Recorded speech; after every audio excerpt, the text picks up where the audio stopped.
Hi, 'tis I, Mary Beth Stern. How are you today? I hope very well, and I will be giving out tickets today. I know I've been saying that, but I've had the worst back pain. It's just been horrible. And down my legs, and one of my left leg has this bump on it. Doesn't that all sound attractive? Ugh. But anyway, I will be giving them out. I'm feeling a little bit better today, and I am going to order that Dr. Hose.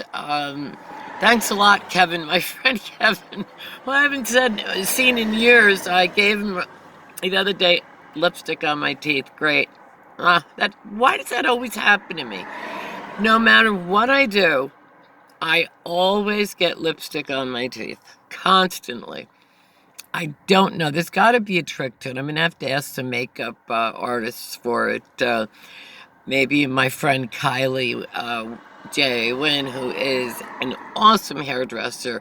He used to be in New Paltz. If you're in Poughkeepsie, definitely book an appointment with him. I can't remember the name of the salon, but I will get it and let you know, because he is just an artiste. He is not some just somebody with scissors. Although I think most of them are artists. And my hair, as you can see, is very long, very, very thick, and it's getting extremely long, as you can see. And I like it long, don't get me wrong, but I'd like to have it cut a little bit, and I don't know what color I want to do. I used to always put blonde and like red highlights in, as you can see. And the new color this year, according to fashion, is silver. Now, I don't know. I don't know why anyone. When I grew up, nobody wanted silver hair. That was old ladies or old men. Nothing wrong with it. Some people look absolutely fabulous with it. My friend Renee Gardner looks beautiful with silver hair. She looks gorgeous. Me, I would look horrendous. So it depends on your spirit, your face, and of course your confidence. Me, I have always liked like a reddish tone in my hair, and I've always had sort of a reddish tone. I've had all different color hair, blonde, red, black, you name it, I've had it. I even had green and different colored hair in Miller Junior High School before anybody did, except maybe the rock stars in England. And, people used to tease me for it. And it just goes to show you how trendsetters, and in the end, come out ahead. Really. Because after a while, I was like, yeah, who's laughing now? But anyway, I hope you will stay tuned to W Karma Radio. And please do me a favor and subscribe on YouTube. I know I love you all, and I know you love me back, and I don't know what I would do without you all. But I have more more people, tune in, I guess, to the one on Facebook, and that's great too. W Karma Radio on Facebook, and friends who like W Karma Radio. That's all great, and I thank you. Mwah. But please subscribe, because the more subscribers I get, the better, and eventually maybe YouTube will pay me. Because, to be honest, I love YouTube, and I love Google and Facebook and all that, but, and Instagram, but something, it's really not, and Reddit and all of you. But, it's not fair that you're running ads and not paying us. When I was an on-air DJ, and I've been in small, medium, and major market radio in upstate New York, and in Virginia, Alexandria, Virginia, was major market with Kicks 106. There was DC 101. Howard Stern worked there as well.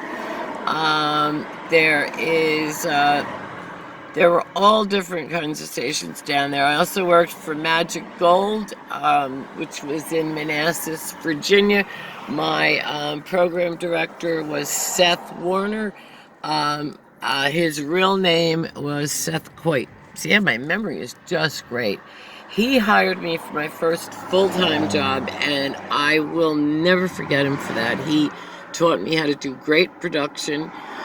Small market radio is a great place to start and get training. And luckily for me, I had gone to trade school after high school and college, so that I was able to, my late husband paid for it. God love him. Thank you. Mwah. Thank you, Frank. And he paid for me to go, and I really did great. I made the honor roll every time. And what they used to do is they would send out things like, I don't know. I had the worst sound system in the world. I had just a little recorder that I'd hold up and do the assignment on, just like now. This isn't a professional recording because you can hear the cars going by and everything. Of course, you don't want that on a professional tape. I mean, are you kidding me? You don't want to hear a pin drop, and you have to have a thick skin, and I do. I've been yelled at, but I've also been praised, and it's fun in that business. And I've yelled too and said, "What is wrong with you? This is what you call production? A music bed only? Put sound effects in there and a music bed and your voice and get back in." I was in there 2 hours. Well, then I guess you'll just have to go back in there for another 2 hours now, won't you? But, I had it, hey, if I can take it, you can. And, as I've said before, my first job at WFLS was, we don't hire women, but thank you, Mr. William Poole. He was the manager, and I guess I made him an offer he couldn't refuse, because I said, to myself, I said, I've worked really hard for this, and I'm not going to take no for an answer. So I said, well, I'll work for you for a week for nothing. At the end of the week, if you don't like me, but I think you will, I said, you don't have to pay me. Just put down that I have experience now, because I certainly didn't want to do intern. I already had I knew how to do everything, so I didn't need the training. If you don't have the training, definitely intern. You have to have experience, because would you rather mess up in front of one or two people, or 30,000 or 50,000 or 150,000? Well, that's why. So you can't just walk in, because no, it's not easy, folks. We just make it sound and look that way. It's really not that easy. If it were, everyone would do it, right? Right. Just with voiceovers. People think, oh, voiceovers are so easy. They're not that, well, it's not that difficult, but at the same time, again, if it was that simple, why doesn't everyone do it? Well, for one thing, some people don't have the voice. You don't have to do a lot of great voices. You don't. I mean, Seth MacFarlane, for instance, does a lot of terrific voices. That's wonderful. But H. John Benjamin doesn't. He just does his one voice, but it's fabulous, and he's got great delivery, and it doesn't matter. You know what I mean? If you're good, you're good. You don't have to have a southern accent. You don't have to have, you can do any accent there is if you have a dialect,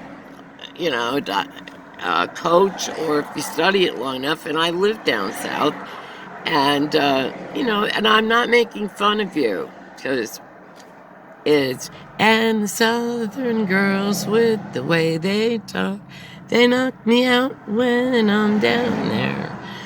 They really do have great voices, and I love southern men because they're real gentlemen. Yes, you are. And I have never been to Atlanta.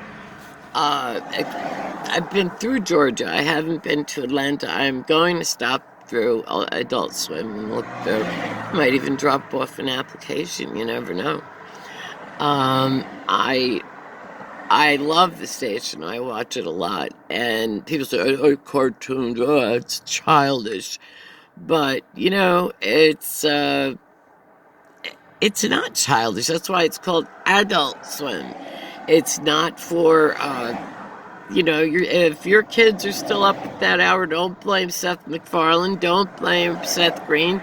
Don't blame H.J. Benjamin or any of those people. And the producer, I noticed, I can't remember your name. I'm sorry. I think it's Lauren or something. She also did home movies, and I love the fact that she has loyalty like that. Your loyalty is great because John Benjamin played Coach McKirk or whatever. Oh, he was great in that role. I just loved it. Paula Poundstone was his mom. Brendan Small, who was also on, you remember Death Clock. Well, he's also a musician, obviously, and he's got a fabulous voice. And so, that was a great show, by the way. And then he's of course doing Archer. He does Carl on Family Guy. He does Bob on Bob's Burgers. I mean, the guy's awesome. And if you want to see what he looks like, you can say, "We have the meat for sandwiches." He's great. He really is. And I used to have to do a lot of sexy voices like Dragon Songs Limited, things like that for commercials. And it was really funny, because that's why I was like, what am I, the token female here, and I was just joking because although it's still a guys club basically, but what's really nice to us are comedians. Male comedians have always been so supportive of me. And when I've done comedy, I know people are probably thinking, "You do comedy? I don't think you're funny." Well, maybe you don't, because I don't really tell jokes. I tell life experiences and things like, and I make fun of myself before you get a chance to do it. So I don't mind. I have a pretty good sense of humor. Some of it goes right over people's heads, but oh well. I want to say hello to my biggest supporters. That would be Melissa, my fellow Rick and Morty fanatic, and she and I have done are doing a collaboration together. We want to do work together, and I think we're going to do really well. She says it's going to be epic, and I couldn't agree more. She's very talented, and I think the two of us together can really drop some great beats, do some great voiceovers, do some great art, whatever. I always say I can do it all, and I can. I've practically done it all. Well, not everything. There are some things that I will not do for the business, and nobody's ever asked me. I know that I do believe in a lot of these women that say they've been sexually assaulted, because I don't think women lie about it. I have been thinking about sort of doing a film on that and saying, thanks, truck. Where how many women in this room have been sexually assaulted? I guarantee you, everyone's hand will go up. Luckily, I have never been raped, but have I been assaulted? Sure. Who hasn't? I mean, how many women haven't wrestled with someone in the vehicle, and most of the time you know them? I think it would be easier for me to say how many people have not been, and then there would be no hands. Because I really do, and I really doubt that women would subject themselves to the humiliation of this by making it up, especially the rape charges. I can't, oh, it must be the worst thing in the world. And, oh my God. And child molesters and all that. I'm sorry, no, I don't feel that they should get a break. And I'm pretty liberal, but in those cases, no. There's no excuse for that. And I'm not talking about a guy that, perhaps he was 22 and she was 17. That's a little different, okay? Yeah, she's still younger, but that's different. It's not like somebody 12 and 22. There's a huge difference. And no, it doesn't make any difference whether it was a male or a female. And a lot of males are coming forward now and saying that because they used to be embarrassed. Never be embarrassed. It's never your fault. Never. And that includes working girls. It's not their fault either. No one deserves to be forcibly attacked. I'm sorry, they just don't. And I believe that, it's just not that way. And I come from law enforcement, and I have heard there's very few police officers that use that expression. I don't even know if I should say it. Maybe I better not. It's NHI. It means no human involved. Okay, and it's usually, it used to be it's for an officer that needs to retire or shouldn't have gone into that business. I don't think there's many, and EMT workers too, a lot, and just people in general that say things like that. And it's because they think because someone is a working girl or had a drug problem or something, they're not worth living. Oh, well, excuse me, I didn't know that you were perfect and could judge. And I'm not talking about just the police, because I like the police, and I'm going to tell you why. They have always been fair with me. They have. The judges have been fair with me. Most of the things that I've done I never even had a traffic ticket in Virginia under the name of Mary Beth Haruki. Never. And I had USAA insurance, and they can Google it, look it up, whatever. Never had. I am a model citizen. Here in upstate New York, I've had a few minor things, but, mostly traffic. And it's a catch-22, though, because you want to pay your tickets, and you do, and then there's another charge, and it's like, well, how are we going to work if we can't drive? Especially me. When you're in radio, you can't take a bus. What if it's midnight to 6, which is usually the first job that you get? And nobody wants to drive illegally. I don't think so. Nobody wants to do that, but can you give us a break a little and not charge all these charges, or give us a conditional so we can get ourselves back together, please? People are really trying, and people have said that to me, and I agree with them, and yes, we take full responsibility. We were stupid. We were wrong. And of course you were right. The law is the law. But remember, the law is a piece of paper, because I remember years ago at one time, an officer was kind enough to say to me, I backed out. I did not have a license at the time. I backed out of the complex I was living in, and I just dinged her car, and I left a note, because my daughter was burning up. My daughter, Leela Rose, was burning up with like 106 fever, and I had to leave, and I just tapped it, but I still left a note. Well, she calls the police. So when I get there, the officer, I do not remember his name, and I'm sure he's long since retired, but whomever you were, thank you. I salute you. God bless you. He came in and he said what happened. I told him, and he said, well, you know what? I am going to I'm going to let this go because I didn't actually see you drive in, because he could see my daughter. She was almost covered in vomit, and she was just, really, really sick.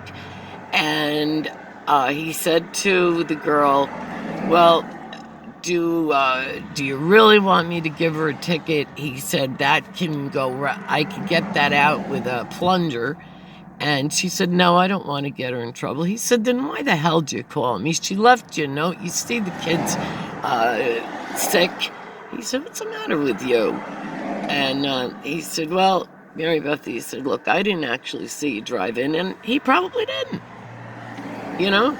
And he said, there is no law against driving without a license sitting behind the wheel of a car, right? I said, I don't know of any, and I went to law school before I changed to broadcast journalism.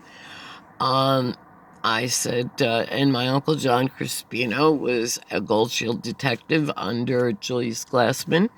My Uncle Tony Crispino was an alderman. Bernard Feeney, who was Judge Edward Feeney, Your Honor, great judge, who started drug court. He was just wonderful, and such a fair judge, and a good man. And his brother was too. Well, he was my dad's best man and my godfather. And he married me, went my second time to my second late husband, Mark Stern. And, he always sent me money as, every year for I don't know how long. It was just amazing because my dad was going to be an attorney, but he got drafted.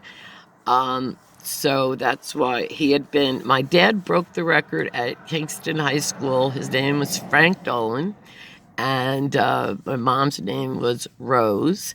I'm not going to give you all the names because I don't need identity theft stolen, but my dad drove a truck for Royal Tires. He did all kinds of things. He started sweeping floors. And here's a college graduate who also got an athletic scholarship to LaSalle Military Academy and worked with John Frankenheimer, the director. I'd love to work with him. He's a great director. We were watching television when I was a kid, and my dad sent a letter to him saying, are you the same person? And he said, yes, Frank, I am. I am one and the same. And I remember the Palace. I guess that's what they called it. And at that time, he had done a show called, I believe, Bell Telephone Hour or something back in the 60s. And I remember a lot of those shows because when I was a little girl, I was what you call an old soul. We had a lot of, my babysitters were very cool. They were from Woodstock and different places. One girl that I remember, her name was Linda Horn, and I forget her husband's name, but I always looked up to her. I thought she was so pretty. I almost wanted to be her, just like I wanted to be Audrey Hepburn. And, when you're a little girl, you always want to look up to certain people who you want to be like. And Peggy Lipton was another one. Remember from Mod Squad? She ended up marrying Quincy Jones. Yeah, and Rashida, her daughter, is very, very pretty, just like her mom. And, so it was, I remember really watching these shows and wanting to be like them and wanting to be in this business. And I still do. Thanks to the internet, I am getting noticed again, and because I'd been in a car accident as a passenger.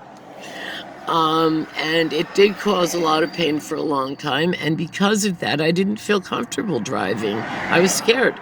And I think a scared driver is just as bad as a drunk driver. Well, maybe not just, but almost. And there are a few things on my record that I need to clear up, because I remember at one time when I was driving, I can't stand on one leg, because if I do, I will stumble. And for no reason, because I have a bad back. That's why. and a bad knee. So, but they took me, and I had a 0.0, and it still went on my. So I have to get that cleared up. That is not fair, and I don't see why I should have to pay that. But it's neither here nor there. I'm gonna take care of that. That state trooper, by the way, was also very nice, because his female sergeant, who was saying that I was trying to be funny, and I wasn't trying to be funny. I respect the police and state troopers. It's got to be a very, very. Not only is it a very dangerous and hard job, it's also very stressful. I'm sure. But, I mean, you never know who you're walking up to, I understand. But I was not being sarcastic. I said, there has to be another way to test this. I said, because what about people that can't walk? They drive. And I swear I did not mean it. And that's on my children, on my mother. I did not mean it sarcastically. I really can't do that. And I'm really going to apply for one of those licenses, things for the car, where, because I really do, I am sort of disabled that way, but I can still walk, I can still do things because I push myself. I do yoga, and I want to thank someone. I've got to look it up, but I'll be thanking you too for giving me a free hot yoga pass, and I will take the class, and I will be blogging on it and letting you know about it. And any businesses or anything, if you would like me to stop by and review anything for you, I would be more than happy to. I will. So just Google me or go on my website. I am on Facebook under Mary Beth Stern. There's two of them, but Maribeth, and the one with the braid, that is also me. Mary Beth Stern on Instagram, and Indie Actress DJ, that is also me. I don't know why Instagram has that on, because that happens to be, one of my, on my Gmail, but, I don't know. It doesn't matter, though. So, anyway, you certainly I will be more than happy to, I'm also a Google guide, so if you go on the Google map, you'll see my reviews of things, and no, I haven't gotten paid, and I don't care about that, because I really mean this about the things I've written. But even if I do get paid, I do mean it, because I'm not going to say something's good if it isn't. If it's horrible, I'll tell you that. If it's great, I'll tell you that. But I'll be kind. I mean, I'm not going to insult the people, because running a business is hard too. I just want to say, and I want to say hi to Wayne, Wayne Carney, and another Wayne, hi Wayne, and Melissa, Helena, Dawn, Rini, Pina, and there are so many of you. All my listeners, I love you all. You're all awesome. I've got to get going. I've got things to do. So this is Mary Beth Stern again, signing off and saying you have yourself a terrific afternoon and a fabulous evening and an even better tomorrow. Do some yoga, do some meditation, and remember, love yourself. Look in the mirror every day and say, I am beautiful, I am fabulous. Ready? Now, go up to that mirror. Look in it. I am beautiful. I am talented. I am gorgeous. I am wonderful. And I am talented. I am terrific at my job, or I am terrific as a housewife, because whatever you do, it's a great job, and it's hard. Being a housewife is probably the hardest job in the world, and yay to Sweden for paying them. Bravo, let's give them a hand. Woo! And to England and Canada for free healthcare. Woo! Bravo! And as always, God save the Queen. I really love England, I do. And Prince Harry is a very relatable prince, I think.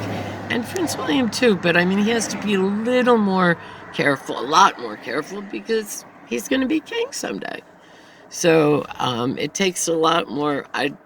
If it were me, I'd probably rather be Harry, because it takes a lot of pressure. And people say, "Oh, it's so easy." Again, yeah, sure. I don't think it's easy at all. I think it's probably a lot of work to always be perfect. And I've watched the Queen, and I've seen how I think she's just marvelous. And they have class, they have dignity, and America needs to take a lesson from that. Politeness and dignity never go out of style. And our president, don't forget that either. I'm not going to criticize the president because I don't like to do that. So, but let's just remember that, okay? Please don't. Let's not embarrass ourselves. Let's all try to get along. And remember, what we can't do alone, we can do together. United we stand, divided we fall. Peace. Bye.